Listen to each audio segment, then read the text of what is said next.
Kerajaan Melayu. Asal-usul dan sejarah singkat Kerajaan Melayu. Kerajaan Melayu dalam sejarahnya merupakan bagian dari kerajaan tertua yang berlokasi di daratan Sumatera. Keberadaannya disinyalir lebih dulu ada jauh sebelum Sriwijaya didirikan serta berkuasa. Daerahnya dikenal sebagai tempat penghasil emas. Sistem maritim yang ada di sana juga terkenal stabil serta mendominasi. Penamaannya terlukis dalam beberapa bahasa dan pengertian atas istilah yang berkaitan, seperti yang tertulis pertama dalam bahasa Tiongkok dengan huruf Malayu. Sedangkan pada beberapa kitab seperti Buddha Purana, penggunaan kata tersebut bermakna sebagai tanah yang dikelilingi oleh air.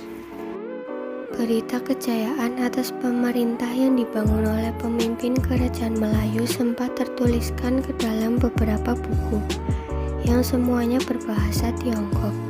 Banyak sekali cerita menarik yang bisa diambil dari sejarahnya, mulai dari masa kejayaannya hingga hal-hal yang berkaitan langsung tentang hal tersebut. Letak dan pendiri Kerajaan Melayu.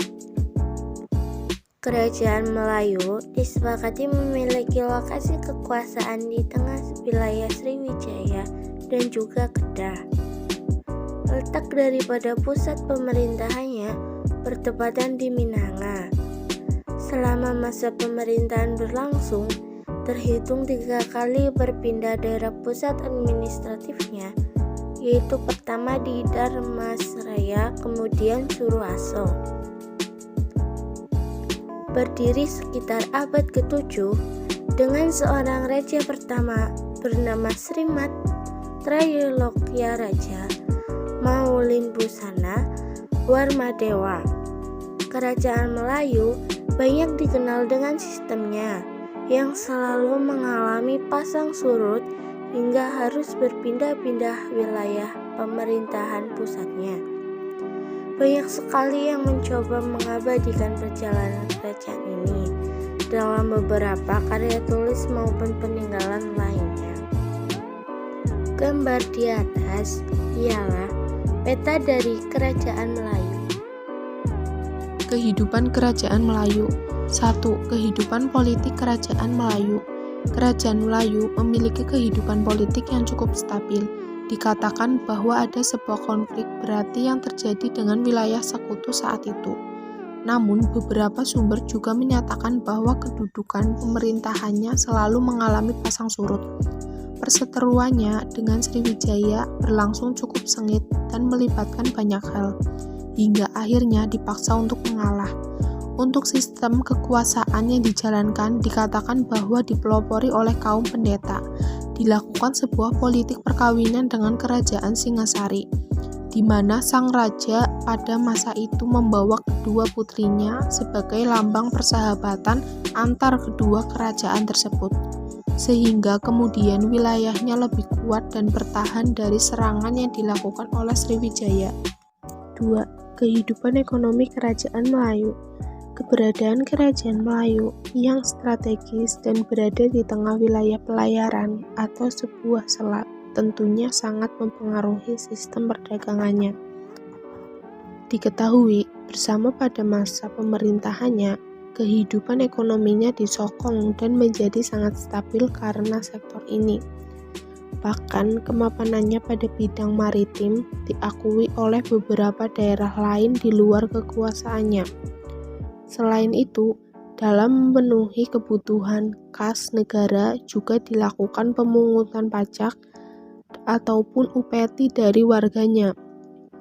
Pemungutan di bidang pertanian juga terus dilakukan sebagai salah satu sumber pendapatan negara.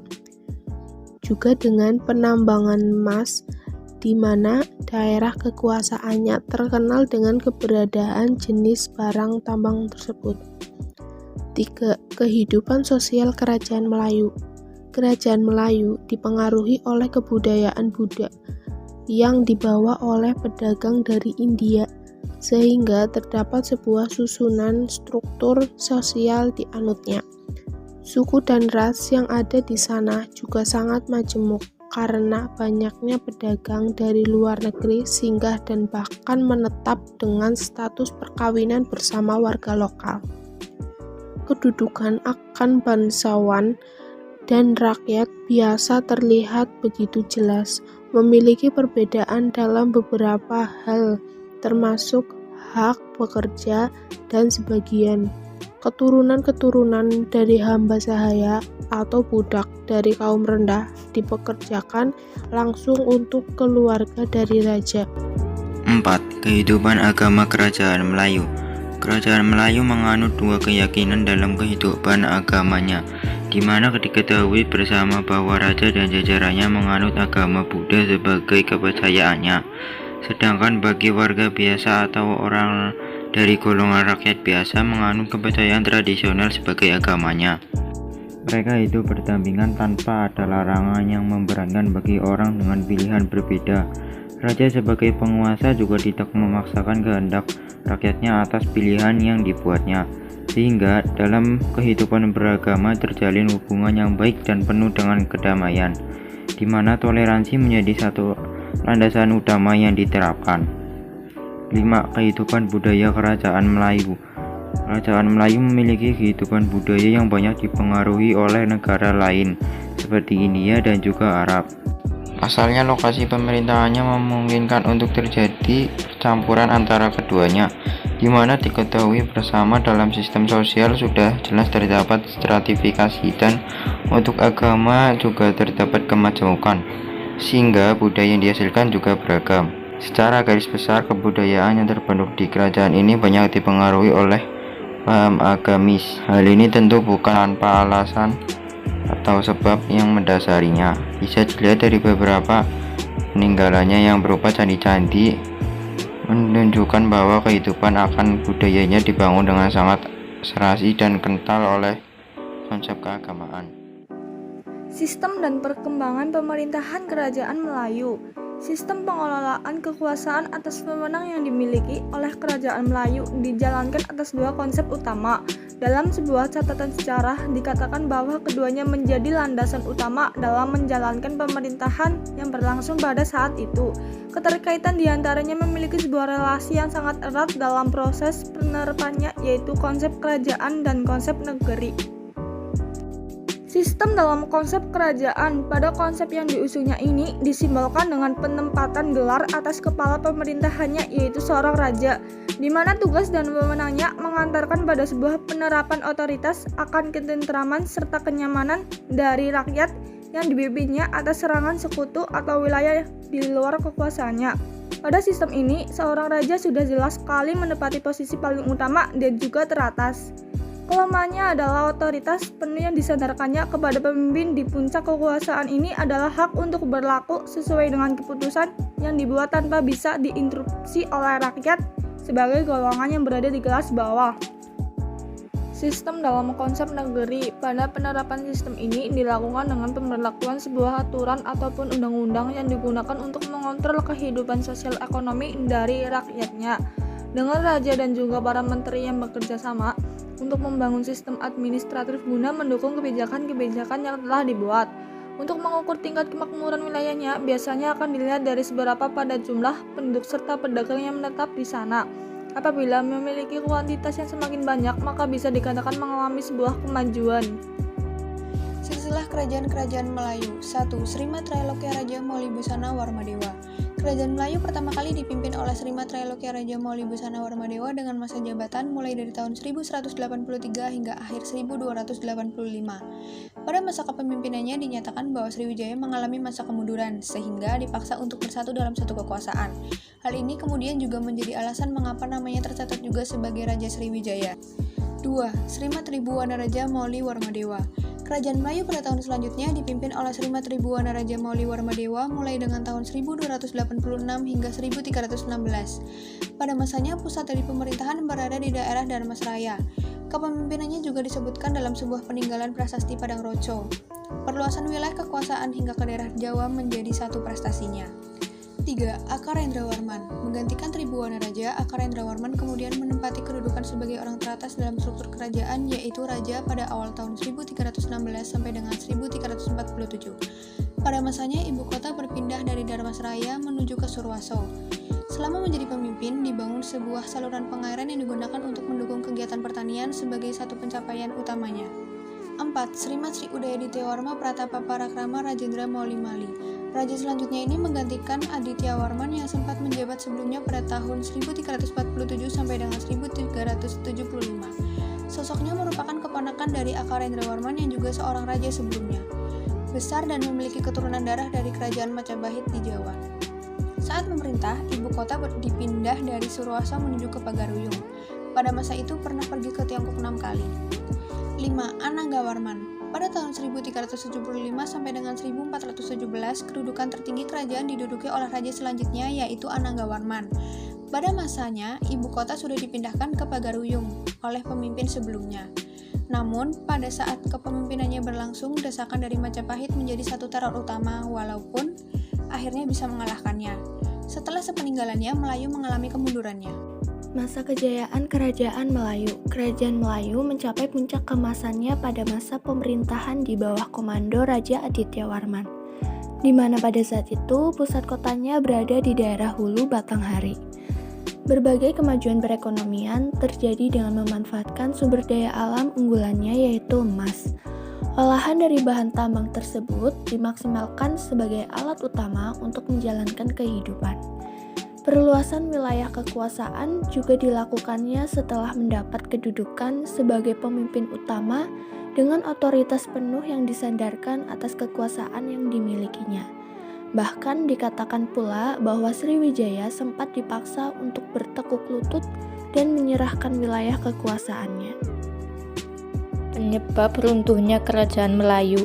Setelah mendapati masa kejayaannya bersama Adityawarman, pada masa selanjutnya kedudukannya mengalami naik turun, hingga akhirnya dipaksa berkali-kali untuk mundur dan menanggalkan wilayah kekuasaannya kepada para sekutu. Beberapa hal yang menjadi faktor keruntuhannya meliputi banyaknya kerajaan baru.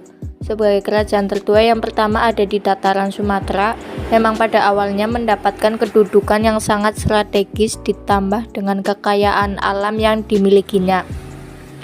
Namun seiring dengan berjalannya waktu, muncullah kerajaan-kerajaan baru di sekitar area kekuasaannya, di mana hal ini menjadikan kedudukannya semakin terdesak dan mengalami banyak tekanan. Perekonomian. Setelah merasa terdesak dengan munculnya kerajaan baru di sekitar wilayah kekuasaannya, kemudian kehidupan ekonominya ikut terkena imbas. Penguasaan atas pelabuhan yang menjadi sumber utama dari perdagangannya telah dikuasai oleh Sriwijaya sehingga pendapatan menjadi berkurang. Sehingga lambat laun kekuasaannya menjadi melemah dan mendapati sebuah kekalahan. Prasasti dan bukti peninggalan Kerajaan Melayu. 1. Prasasti Amohapasa. Peninggalan Kerajaan Melayu ini ditemukan pada sekitar tahun 1286 di sebuah daerah bernama Dharmasraya atau dikenal sekarang dengan sebutan Jambi. Diketahui bahwa memiliki kaitan dengan kekuasaan yang pernah dimilikinya, di mana disinyalir diterbitkan oleh Raja Kartanegara. 2. Prasasti Mas Jusri ditemukan bersama dengan Candi Jago dalam rupa sebuah patung. Dijadikan bukti bahwa pernah ada sebuah penakluk atas Adityawarma oleh Gajah Mada.